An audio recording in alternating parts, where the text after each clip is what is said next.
Olá, amigos da ABS, boa noite.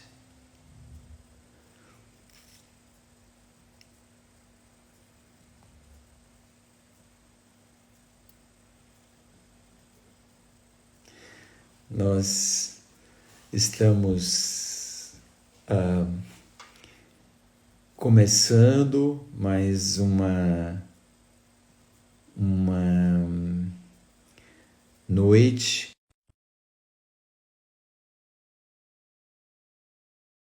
Hoje nós teremos nosso convidado, é o professor Luciano Façanha, da Universidade Federal do Maranhão. Olá, boa noite, Luciano. Boa noite, boa Como noite. está? Tudo bem? Tudo bem, tudo tranquilo, tudo bem. Ótimo. Então, nós estamos começando pontualmente às 19 horas. Antes da gente começar, antes dele apresentar, eu só gostaria de falar três coisas. A primeira delas é em nome da ABS, né, da nossa Associação Brasileira de Estudos do Século XVIII, manifestar a nossa solidariedade ao povo gaúcho.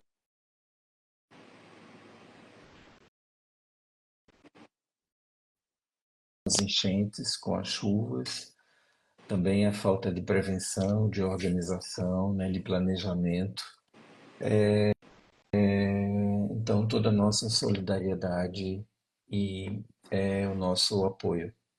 Em segundo lugar, eu gostaria de lembrar aos amigos, aos colegas, né, que a nossa associação, a ABS, está com dois editais abertos.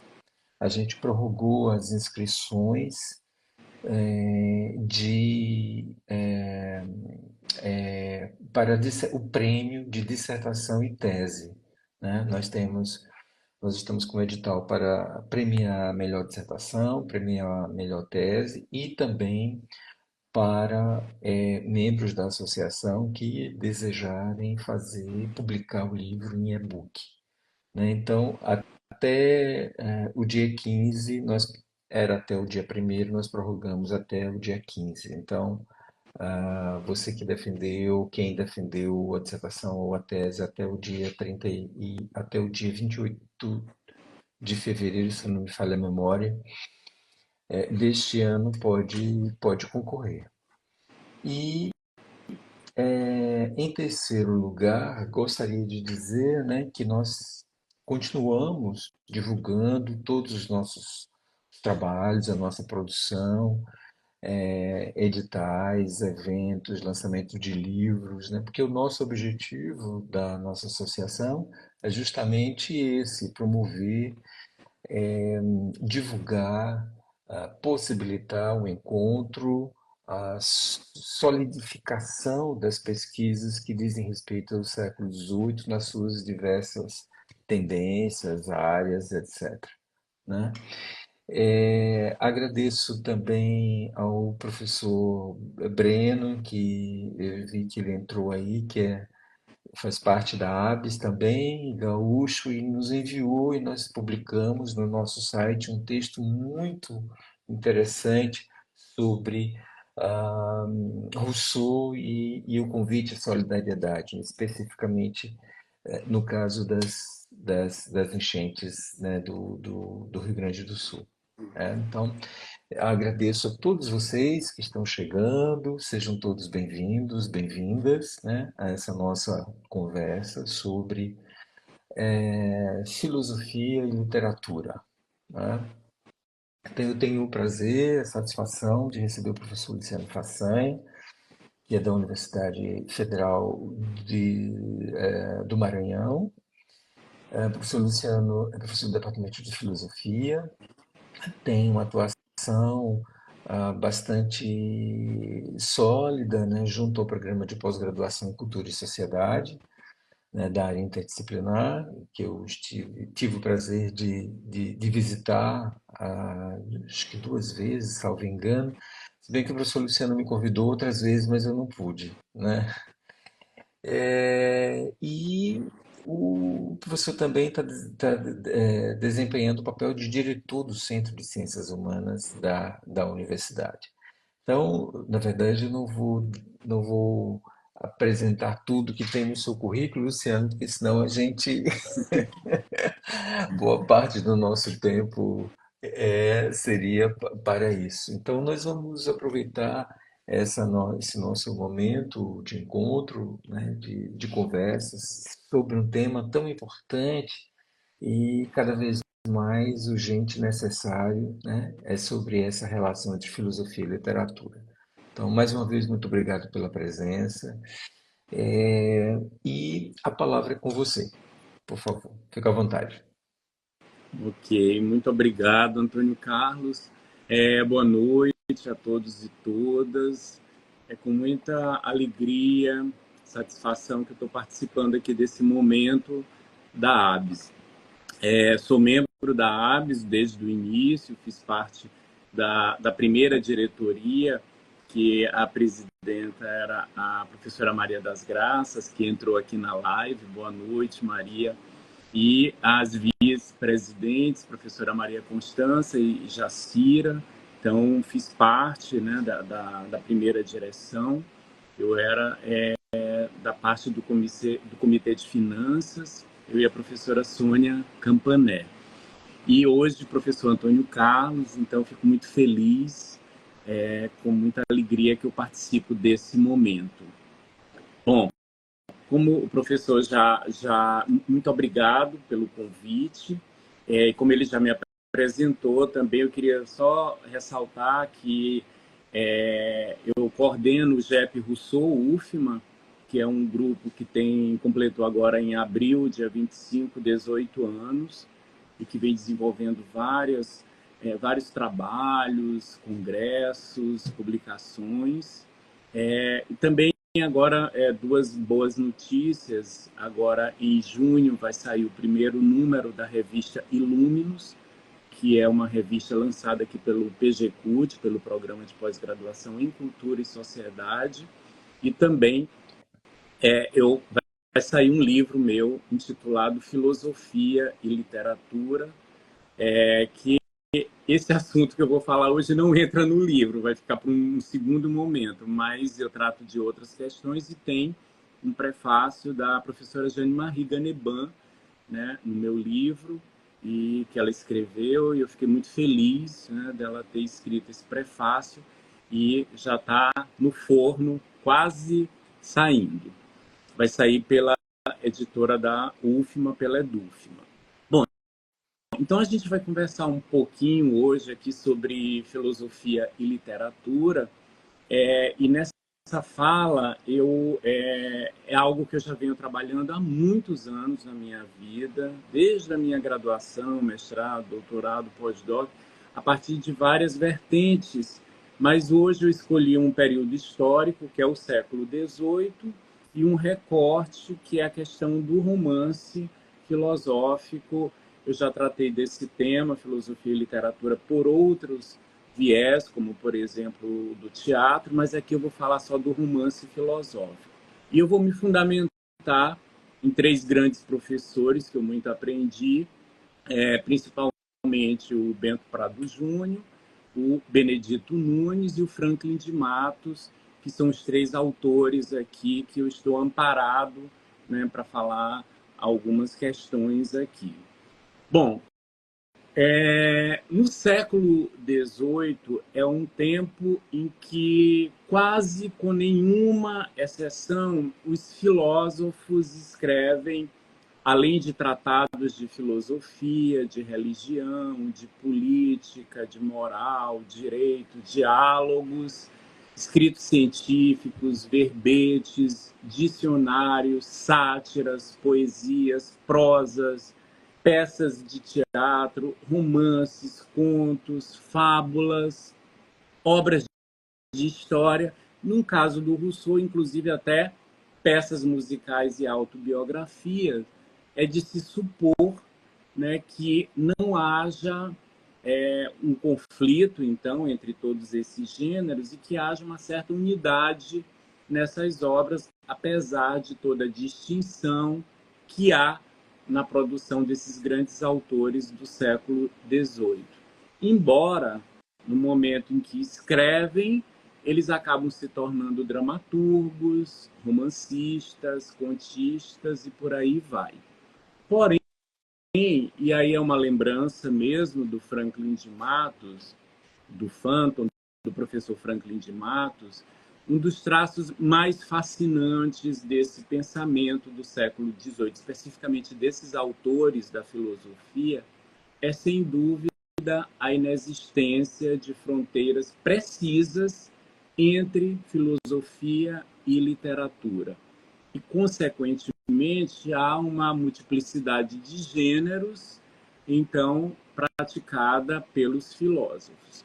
O filósofo desse tempo, ele quer agradar, se tornar útil.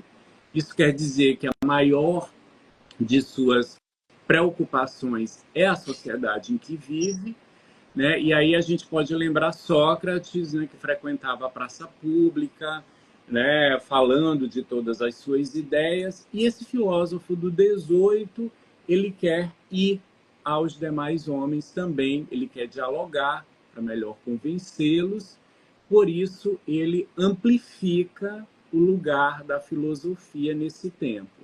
E aí, daí porque a frequentação dos salões, os cafés, né, que é um novo espaço que é criado nesse momento, as salas de espetáculos, os círculos, as academias, que são essas diversificações, digamos assim, dos lugares dos quais, né, se utiliza o filósofo enquanto meio de atuação. Bento Prado Júnior, ele nos lembra, e aí isso é algo muito importante da gente pontuar, que essa filosofia e aquilo que hoje nós chamamos de literatura, elas se cruzam no século XVIII de uma forma muito diferente do atual e também do período antigo. A convergência que havia entre o discurso literário e o conteúdo filosófico, ou seja, o diálogo possível entre filosofia e literatura, dependia de um certo grau que garantisse que nenhuma das instâncias fosse sacrificada em função da outra, ou seja, que fosse respeitada a autonomia do discurso de cada uma. E aí, nesse sentido, as fronteiras elas precisavam ser respeitadas. Há filósofos que não respeitam nesse período, com certeza. A gente vai ver o Marquês de Sade, por exemplo. Tá?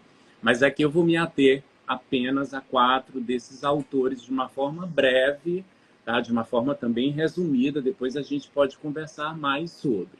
Então, dessa forma, tudo parece indicar que essas fronteiras entre filosofia e literatura não ocasionavam problemas para esses homens, como os vivenciados na atualidade, né? Pois havia um diálogo possível do pensamento com a poesia, né? Da filosofia com a literatura. Claro, sem desmerecimento ou favorecimento também de uma ou de outra. Só para lembrar da atualidade, nós temos problemas entre filosofia e literatura se a gente for pensar em Clarice Lispector, em Machado de Assis, né, Josué Montello,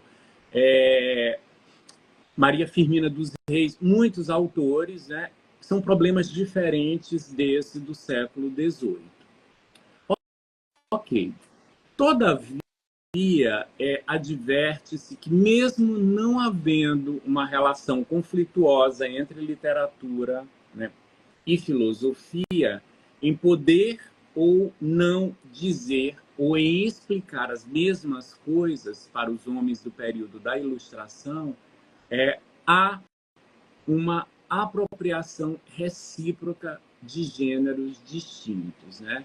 Mesmo no século XVIII, marcando uma progressiva, inclusive é nesse século que há uma progressiva habilitação do romance pelos filósofos iluministas, isto não ocorreu de uma forma tão rápida e simples como poderia parecer, diante da vasta publicação de romances e contos. Pois há uma espécie, né? Pois há uma escrita acompanhada de cada um desses autores que eu vou falar, de grandes conflitos e também uma dolorosa aceitação daqueles, né, que desempenharam naquele momento um importante papel nesse processo. Como? Eu estou me referindo a Montesquieu, a Voltaire, Diderot e Rousseau. Levando em consideração, então, o tempo cronológico desses romancistas, filósofos ou filósofos romancistas, eu começo a falar do Montesquieu. Ele pode ser considerado uma espécie de contrapartida desses homens, né? Por quê? Porque ele publicou, antes do Espírito das Leis, de 48, 1748, um romance epistolar chamado Cartas Persas, de 1721, que inclusive, os teóricos da literatura vão dizer que é um escrito decisivo para os seguidores do gênero, tendo, inclusive, influenciado as origens desse tipo de romance, que é o romance filosófico.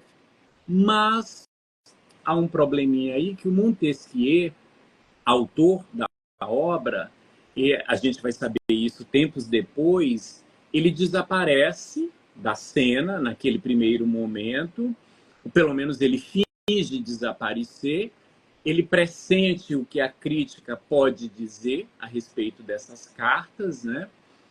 E se enfatiza aqui, então, que há uma enorme preocupação desse filósofo em não ser levado a sério por conta desse escrito.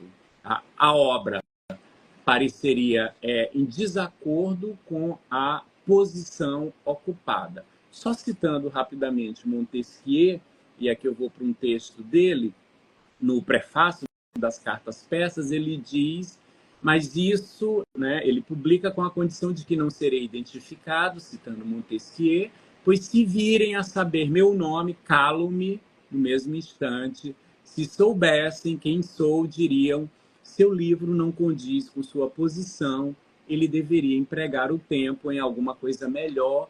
Isso aí não é digno de um homem sério. Os críticos nunca deixam de fazer reflexões desse tipo, porque podem ser feitas sem esforçar muito a mente. Montesquieu, né, levava as coisas ao extremo e se esforça para apagar o rastro.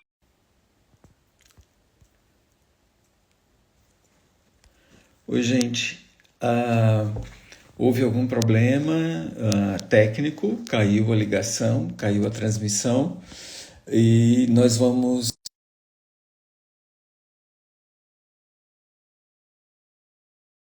Peço desculpas já de antemão, mas são os problemas técnicos, né? São os problemas da tecnologia. Peço desculpas ao nosso convidado, mas independe da gente, né? Isso. Você poderia retomar, Sim, por favor? certo.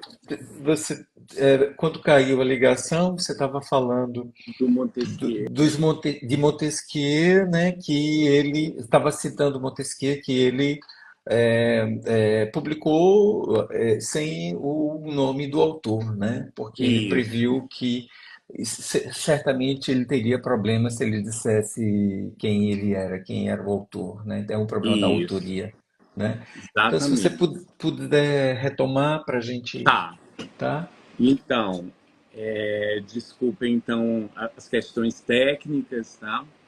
Então, o Montesquieu, ele no início resistiu bastante a esse tipo de escrita, né? Principalmente pela posição, e ficou com receio de não ser levado a sério, do que a crítica também poderia dizer de um autor do porte de Montesquieu.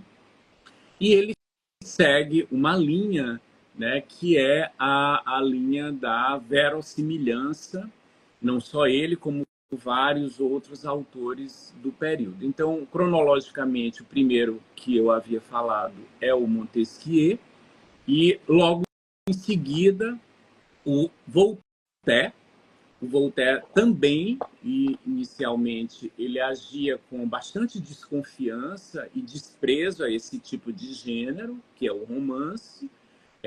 Talvez, né, há uma suposição por uma mentalidade talvez muito clássica, né, para quem contavam apenas os gêneros considerados nobres, principalmente a tragédia, a epopeia, a história. Há uma interessante observação que o Voltaire utiliza como sinônimo do que ele considerava absurdo no romance. Ele utiliza, inclusive, alguns termos de uma forma bastante pejorativa. Ele chama de fábulas, de contos de velhas, de romances de mil e uma noites, de devaneios, extravagâncias. O conteúdo de sua crítica, ele sempre consistiu numa reiterada acusação de que os romances são inverossímeis, ou seja, ele segue a mesma linha também do Montesquieu, né? Mas tempos mais tarde, o Voltaire, imbuído aí de seu espírito filosófico, ele encontra uma outra forma de se prevenir em relação ao romance. Ele acaba demonstrando um verdadeiro desprezo, uma atitude de desprezo mesmo e desconfiança diante dos romances, não só teoricamente, como também enquanto um gênero romanesco, que é uma característica muito criticada desses autores, né?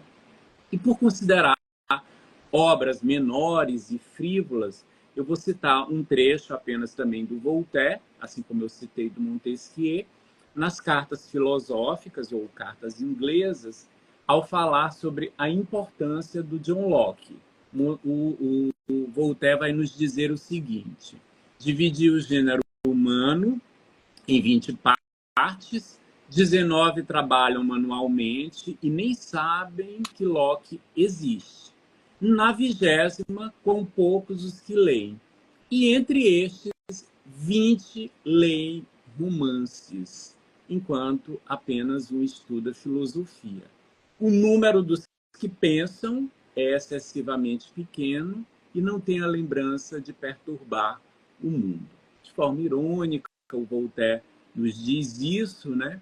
Mas somente com o sucesso do Cândido percebe o alcance do gênero que ele subestima ou subestimara e dessa forma se entregando ao gênero, porém com uma aplicação que é quase um consentimento.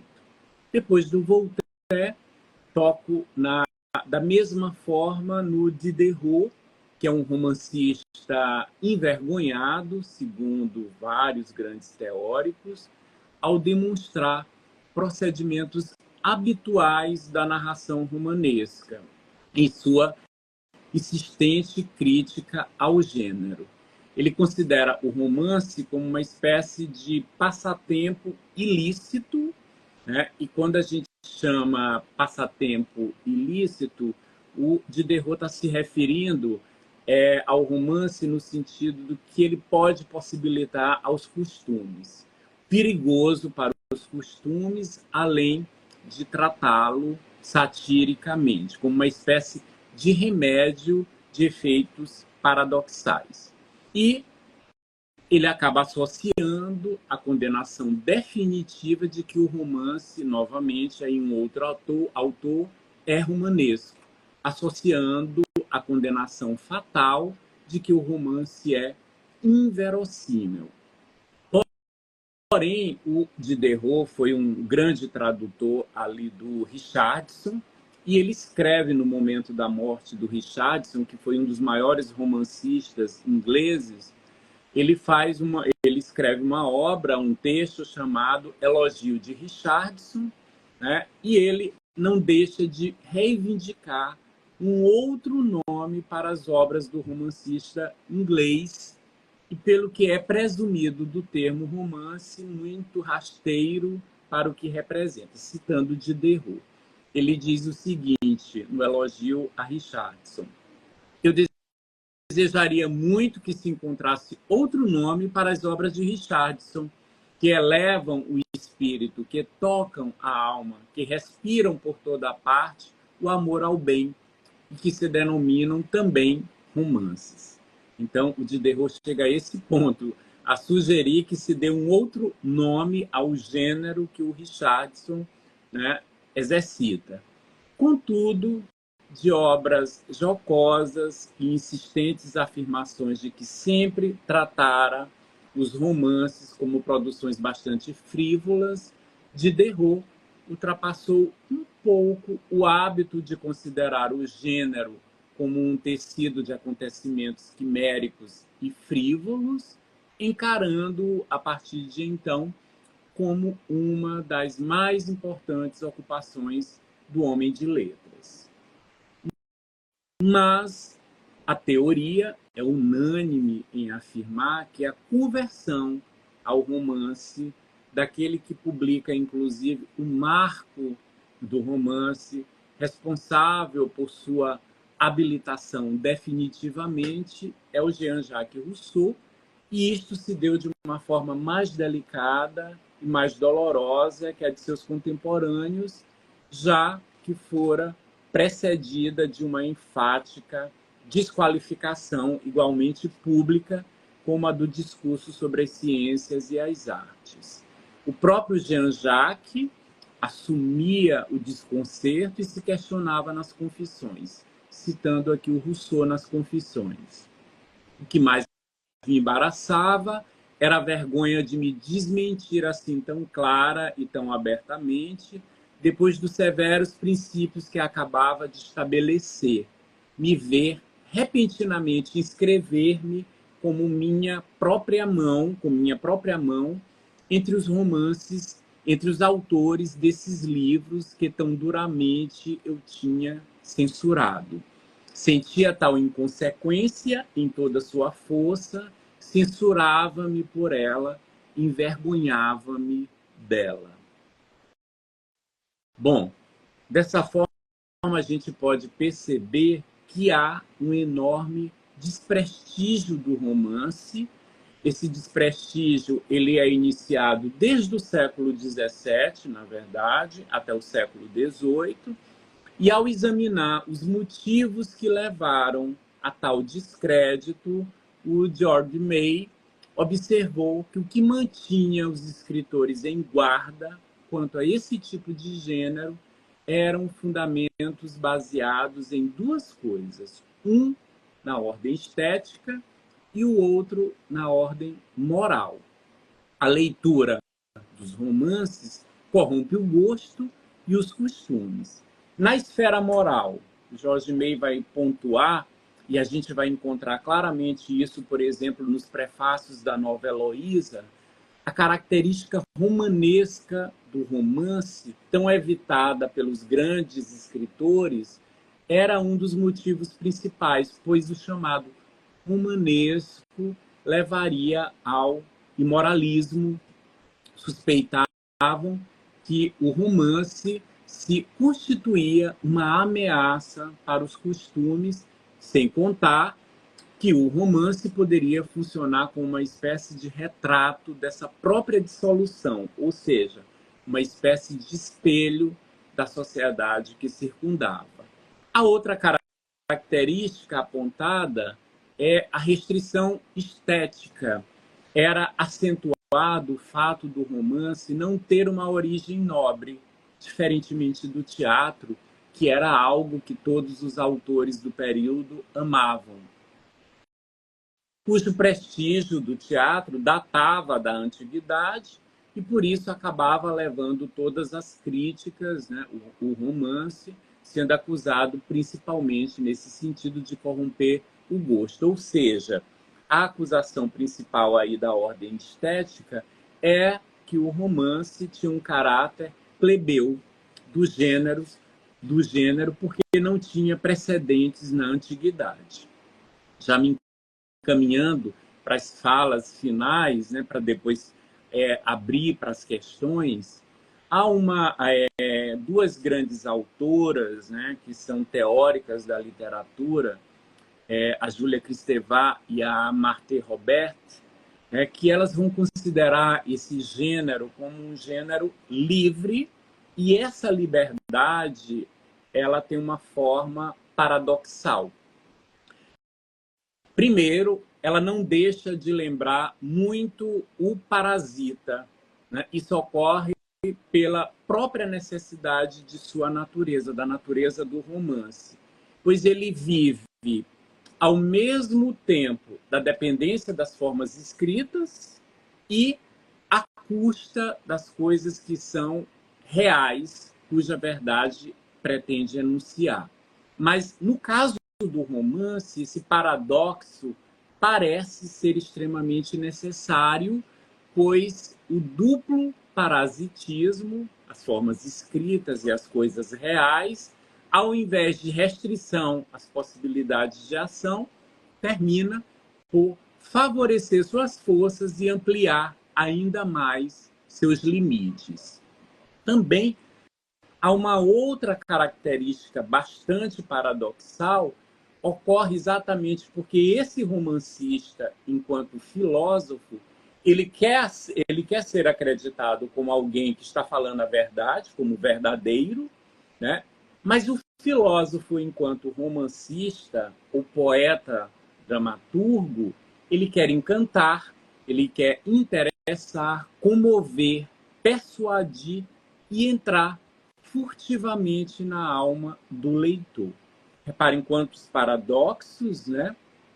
Ora, quem é o autor dos paradoxos do 18? É o Rousseau, e ele parece ter percebido os paradoxos do romance atentamente, e ao comentar que a crítica atingia os princípios de sua escrita, confessa que bastou mudar o tom, variar a escrita e orná-la para os ditos povos civilizados pensarem que se tratava de algo diferente do que sempre vinha escrevendo. E nos revela logo no primeiro parágrafo do prefácio da Nova Heloísa. Inclusive, esse prefácio ele é utilizado pelo Laclau, né, nas Ligações Perigosas, pelo Schiller, nas Cartas Estéticas, que é a seguinte citação, citando Rousseau: as grandes cidades precisam de espetáculos e os povos corrompidos de romances. Vi os costumes de meu tempo e publiquei estas cartas. Ah, se tivesse vivido num século em que tivesse de jogá-las ao fogo. Fim de citação. Por esses motivos é que o autor declara que os romances são talvez a última instrução que resta dar a um povo suficientemente corrompido para que qualquer outra lhe seja útil. E na última parte do romance Júlia ou a Nova Heloísa, bem no final da sexta parte, Rousseau faz o reconhecimento dessa arte literária como puro ato de amor, mesmo comparando-o novamente ao teatro, ao dizer que o espetáculo de qualquer espécie de paixão violenta é um dos mais perigosos, pois essas paixões estão carregadas em seus excessos de alguma coisa pueril. O filósofo confessa que isso tanto diverte quanto seduz, além de fazer amar o que deveria temer. Assim, por meio do editor narrador, que é ele mesmo, ou seja, o próprio Rousseau, em referência a essas palavras, na penúltima nota da coletânea, da Júlia, o Rousseau diz: eis porque todos amamos o teatro, e vários dentre nós os romances. Obrigado. Bom, foi Muito apenas obrigado. uma breve fala aqui sobre essas questões, né? Tem muita coisa para a gente discutir, para a gente conversar. Estou, então, aberto a perguntas e outras questões também. Outras pontuações. Maravilha. enquanto o pessoal pensa aí em eventuais questões ou questão, eu tenho uma questão para você, não é bem uma questão, mas gostaria que você comentasse. De fato, o século XVIII é um século bastante rico nessa relação entre a literatura e a filosofia, né? Na expressão romance, né? Particularmente o romance filosófico, né? E você desenvolveu bem, você começou por Montesquieu, porque quer queira, quer não, Montesquieu abre um pouco é, a, o estilo, né? E sobretudo o estilo epistolar que vai ser imitado, né? Como você disse, pelo Rousseau, né? Laclos, e tantos outros que vão fazer o romance epistolar o modelo é Montesquieu. Mas aí há autores que dizem, que defendem a ideia segundo a qual a literatura estaria a serviço da filosofia, né? É como se a literatura estivesse sendo o meio para que a filosofia se realizasse, né? Mas com isso, a filosofia escraviza de uma certa forma a literatura, na medida em que põe a literatura sob certas amarras,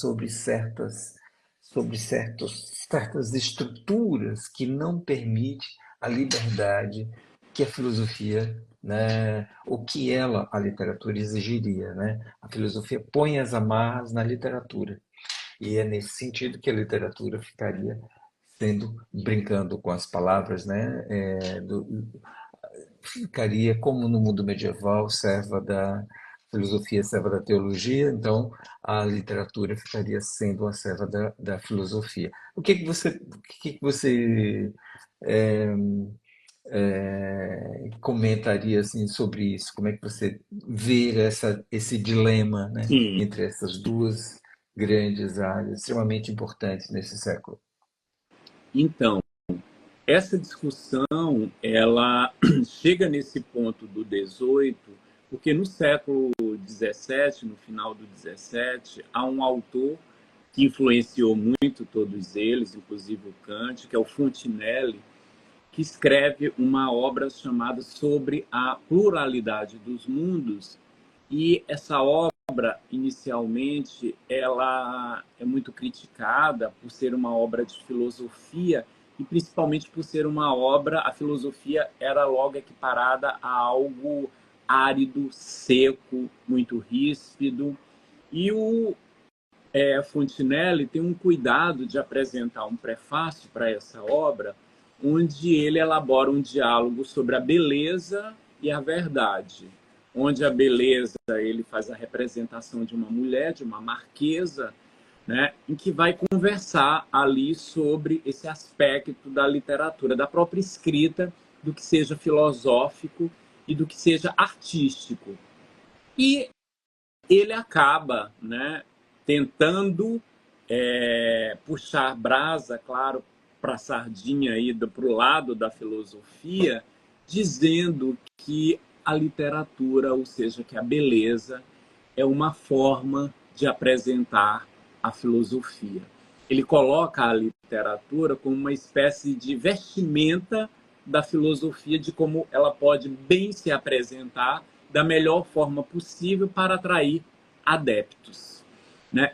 E os autores do 18, eles leram sobre isso, né? Leram também muitos romances, principalmente A Princesa de Cleve, da Madame de Lafayette, que vai influenciar fortemente todos esses autores. A Madame de Lafayette é uma mulher que também não publica o seu romance colocando o seu nome, porque ela tem receio, né? Tem um problema da escrita feminina, e ela se coloca nessa posição de homem, então ela já passa duplamente por esse problema. É um romance que é escrito por uma mulher, mas é um romance psicológico e é um romance histórico, porque trata ali da dinastia dos Henriques. Então, é algo muito controverso. O romance ele não tem um lugar definido nas belas letras, nas belas artes, né? E evidentemente que, por exemplo, na Inglaterra, no período que o Rousseau vai passar uma temporada com o David Hume, é percebido por eles que o Tratado do Hume, por exemplo, ele não está atraindo grandes leitores por conta da aridez filosófica. Né? Basta falar tratado, né? Livro de doutrina. Bom, isso é seco, isso é árido, isso é ríspido. Vamos tentar melhorar esse tipo, então, de forma de apresentar a filosofia e, evidentemente, concordo com você que a filosofia do 18 utiliza-se mesmo da literatura para melhor se apresentar, mas muito nesse sentido de angariar mais leitores, né, de aproximar-se muito mais do grande público, porque ela já observa algum afastamento e é necessário que isso aconteça. Por isso mesmo a filosofia ela vai para os salões, ela começa a amplificar o seu território para melhor apresentar e trazer, né, mais adeptos para o leitor filósofo, o leitor da filosofia. O Rousseau, Montesquieu, Voltaire e o Diderot percebem isso claramente. Sim, ótimo. Eu também concordo com você. E é muito boa essa imagem que você evocou aí de Fontenelle, né?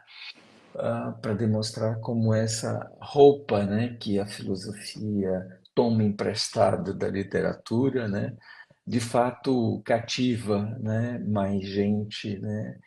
E aí nesse sentido a gente entende melhor essa necessidade daquilo que Diderot dizia, né? Vamos tornar a filosofia, precisamos tornar a filosofia popular, né? A filosofia tem que ir para a praça, para os lugares públicos, cafés, né? Teatro, né? Para a roda, né? A roda de conversa, para que ela de fato cumpra o seu papel, né? De debate, de diálogo, né? A gente não pode fazer filosofia sem conversa, né? Sem conversar. Isso, Um pouco como a gente está fazendo aqui, ainda que à distância, né? sim, E na sua fala, Luciano, eu fiquei pensando também num segundo ponto, que é o seguinte, que é a relação entre a filosofia e a política, ou o romance, a filosofia e a política. Porque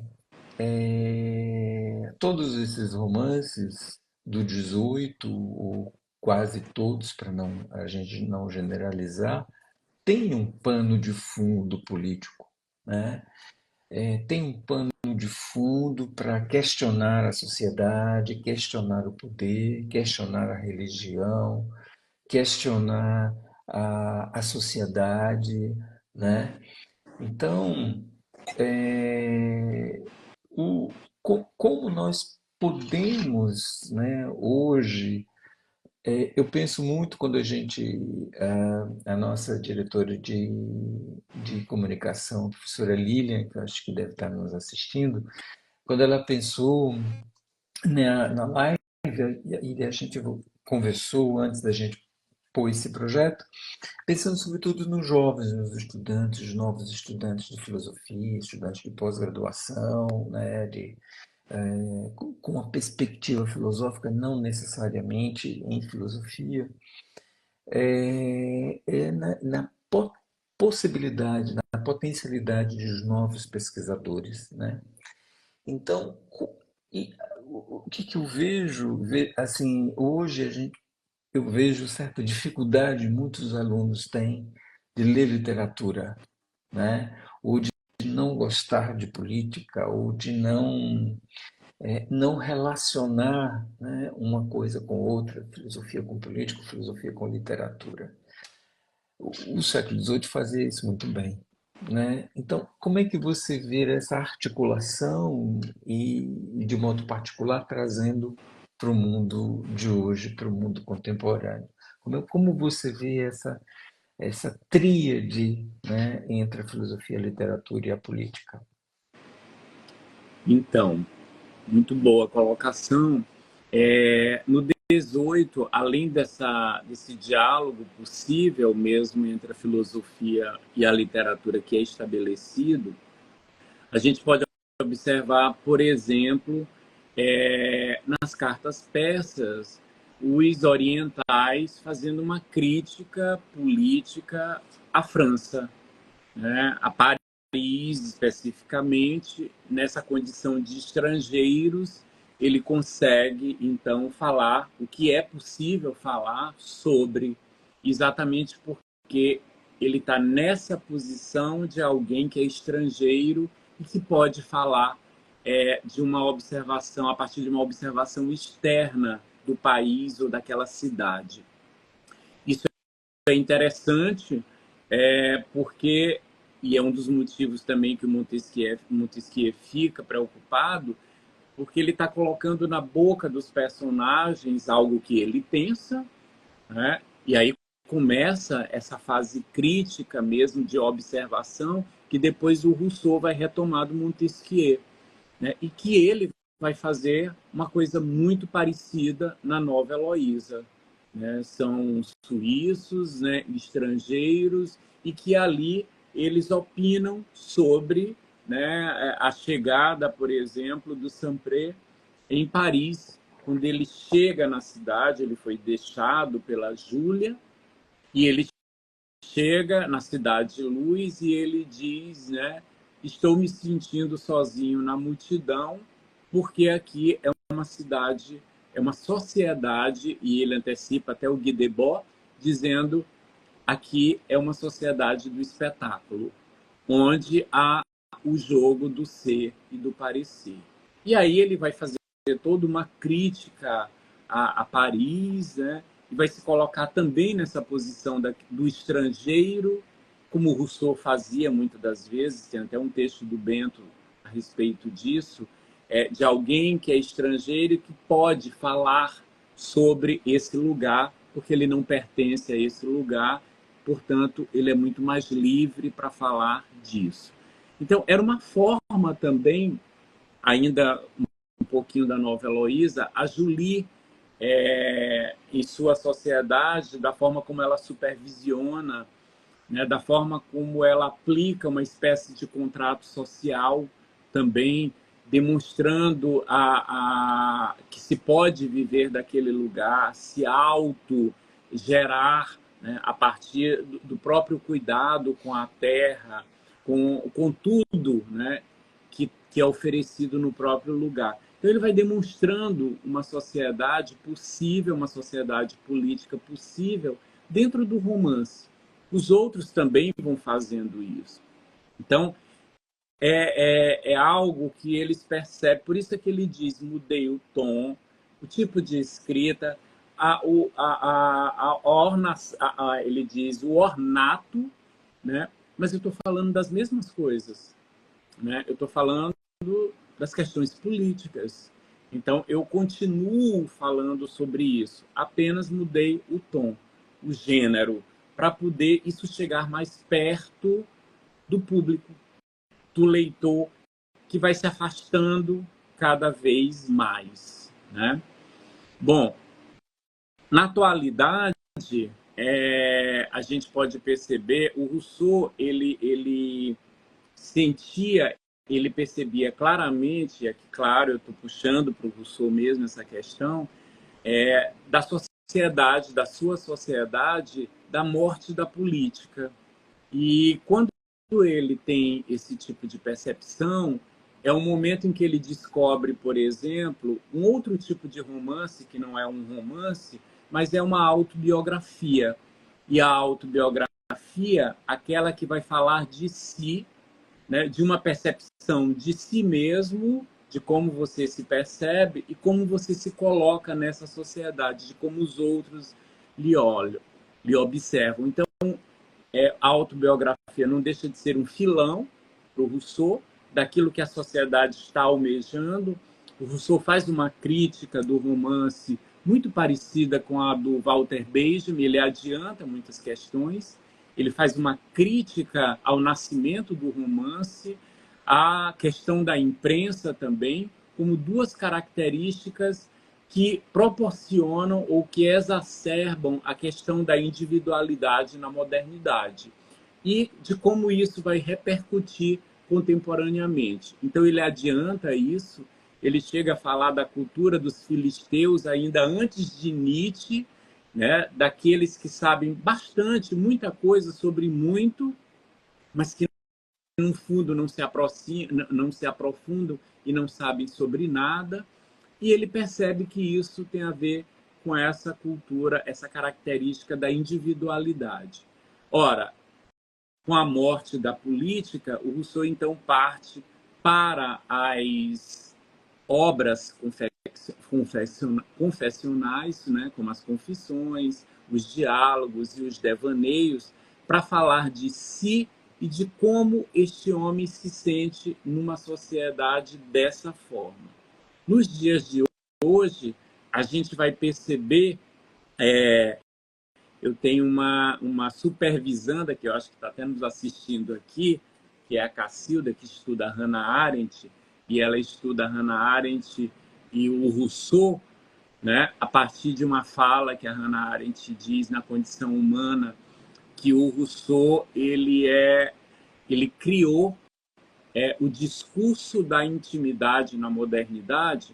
Claro que quando ela fala disso, tem todo um contexto muito maior do que simplesmente dizer isso. Mas uma das questões que a Hannah Arendt está apontando, ao sinalizar o Rousseau como aquele que inaugura esse discurso, é exatamente pela morte da política, né? E que o Rousseau é um dos primeiros autores que vai ter esse tipo de percepção no 18. E aí a gente poderia entrar para várias questões, como o próprio Freud, no Mal-Estar da Civilização, né, que vai apontar o Rousseau como alguém, como o autor que vai antecipar essa filosofia crítica do mal-estar na civilização. Mas a pergunta que tu fazias também é sobre essa leitura contemporânea, né? A forma como ela chega até nós na atualidade, que cada vez está mais distante, os jovens se distanciam de uma leitura da política, né, da literatura. O que é que pode atrair? Eu tenho até me surpreendido ultimamente com a busca de muitos jovens em relação a isso.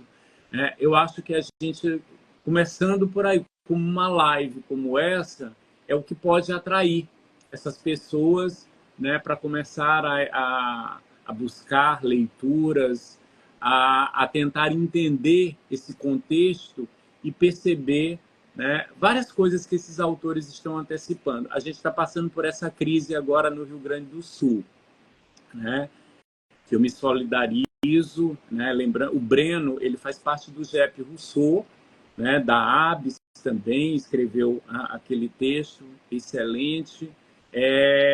O Rousseau já antecipava essas questões, né, de como nós chegaríamos nesse ponto, né, do descontrole da própria natureza, né? Isso tudo já é antecipado pelo próprio Rousseau.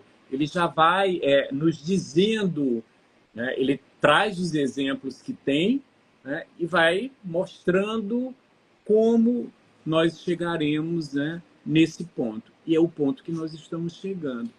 Então, são essas leituras também que vão contribuir para que a gente tenha um conhecimento crítico a respeito disso, a respeito da política, das polarizações que nós temos hoje em dia de forma política, não só no Brasil, como no mundo, de extrema-direita, de esquerda, do que seria, de fato, o que é que cada uma dessas, né, dessas alas pensam e por que pensam, o fundamento disso. E para isso nós precisamos da leitura, dos livros, né? De todas essas possibilidades. Exato, é. É muito boa reflexão, Luciano. O Lucas, ele me enviou uma pergunta. Diz aqui, professor, em qual momento a expressão no universo romanesco deixou de ser tratado como frívolo e começou a ser utilizado como mecanismo de representação do pensamento? Bom, não sei se eu entendi a pergunta, mas eu vou dizer o que é romanesco para esses autores, né? Um dos grandes problemas do romance ser chamado de romanesco tem a ver com um livrinho do 17, que faz muito sucesso no 18, chamado Arte Poética, do Boileau. O Boileau ali ele tenta virar um Aristóteles no 17 e ele cria regras bem específicas para a arte de uma forma geral. E como se não bastasse, ele faz isso também com o romance, né, para dizer qual é o grande problema do romance, é o romanesco. E o que é esse romanesco? O romanesco é exatamente aquilo que tira a realidade e a verdade de uma obra. Por quê? Porque torna a obra adocicada, porque torna a obra amorosa demais. Então aí vai começar uma enorme crítica do tipo de representação. A representação do amor nos palcos e a representação do amor no próprio romance. Essa representação, ela não está mais agradando a um público que é eminentemente individualista, porque esse público também ele não acredita mais nisso no 18. Se acreditou no 17, no 18 isso não tem mais efeito. Só para a gente ter uma ideia, os dois grandes romances do Richardson, que é a Pamela e a Clarice Harlowe, eles param de fazer sucesso, o romance, e eles decidem transformar em peça teatral para ver se ele muda. Né? Não faz mais, porque é um romance adocicado. E é isso que tira a possibilidade do leitor continuar naquele romance, e por isso mesmo esses romances que eu acabei de citar, como As Cartas Persas, a própria Júlia ou a Nova Heloísa, que tem muita gente que se engana achando que é um romance adocicado, não é. É um romance que foi estudado ali no 18, final do 18, pelo Kant e pelo Goethe, no mesmo momento, a partir de pontos de vista diferentes. O próprio Cândido, As Joias Indiscretas, um romance super crítico do Diderot, Passeio do Cético e muitas outras, são romances que perdem já essa característica do romanesco. O que o romanesco provoca? Ele provoca o inverossímil, ou seja, mostra como aquilo não é possível de ser verdade. E o que esses autores estão querendo? A verossimilhança. Eles estão exatamente querendo se aproximar da poética do Aristóteles, né, da poesia.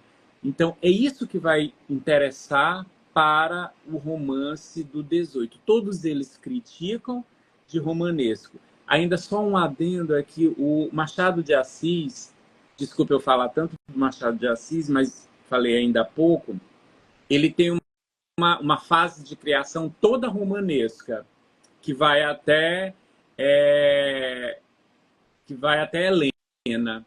E, de repente, ele percebe que esse romanesco é muito adocicado. Todos terminam felizes para sempre. Termina sempre tudo muito bem. Ninguém morre, dá tudo certo. A política é maravilhosa.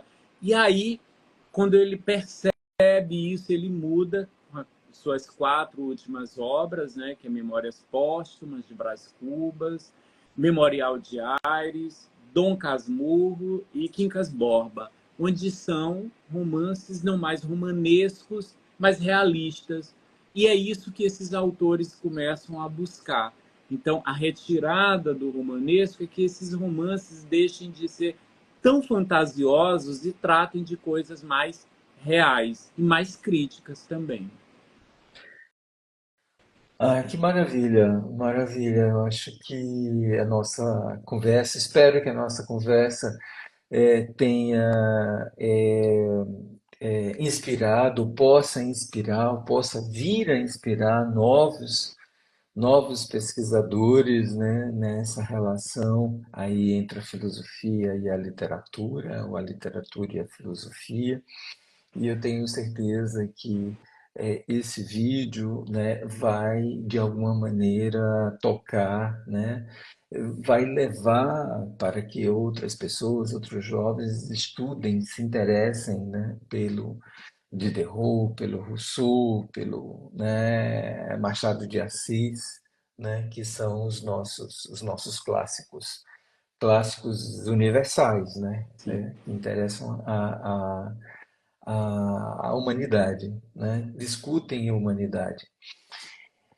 Luciano, nosso tempo acabou, Sim, mas eu gostaria, já fica aqui o convite, né, de antemão, quando o seu livro estiver pronto, quando você lançar esse livro, por favor, me avise para a gente marcar uma conversa, porque eu já estou curioso para saber, né, desse seu próximo livro, tá bom? Muito maravilha. obrigado por ter aceito o nosso convite, pela presença. Muito obrigado a todos vocês que estão acompanhando, que acompanharam essa nossa conversa. Peço desculpas pela questão técnica aí no meio, mas isso pode acontecer, né? A palavra é com você, Luciano. Tá ótimo. Eu gostaria de agradecer imensamente pelo convite, por essa oportunidade de falar um pouco de algo que eu gosto tanto, sou apaixonado por essas questões, por esses temas. Lembrando que a filosofia e a literatura é só um recorte de um problema da estética, né? Então tem muitas outras questões, tem a própria o nascimento da literatura, como é que ela surge, né? O termo que aí o Voltaire é quem vai criar esse termo, tem muitas outras questões. Mas queria dizer também para vocês que esse vídeo, além daqui da ABS, ele vai ficar gravado para quem quiser depois assistir no YouTube do PG Cult, do Programa de Pós-Graduação em Cultura e Sociedade, e também no YouTube do JEP Rousseau. Então, ele vai ficar disponível para quem quiser rever e ouvir sobre essas questões. Agradeço a todos que estão aqui assistindo, quem fez as questões também. Agradeço muito ao professor Antônio Carlos pela conversa, pelo diálogo sempre produtivo. Muitíssimo obrigado, obrigado à ABS também. Obrigado. Obrigado, obrigado, Luciano. Obrigado a todos vocês mais uma vez. E até a próxima. No Até a próximo mês próxima. nós teremos uma outra conversa. A gente vai divulgar brevemente, tá bom? Boa noite, Obrigado. gente. Boa noite. Tchau. Até mais. Tchau.